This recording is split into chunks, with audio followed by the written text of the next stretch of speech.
Operation Sindoor ద్వారా ఉగ్రవాద మౌలిక సదుపాయాలను ధ్వంసం చేయడమే కాకుండా వ్యూహాత్మకంగా వ్యవహరించి భారత్ సత్తాను ప్రపంచానికి చాటి చెప్పామని army chief general Upendra Dwivedi తెలిపారు.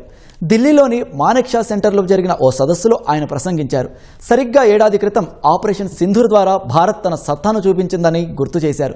కేవలం 22 నిమిషాల సమయంలో సైనిక ఖచ్చితత్వానికి, సమాచార నియంత్రణకు, దౌత్య ఆర్థిక సంకల్పానికి ఆపరేషన్ సింధూర్ నిదర్శనంగా నిలిచిందని ఉపేంద్ర ద్వివేది వెల్లడించారు.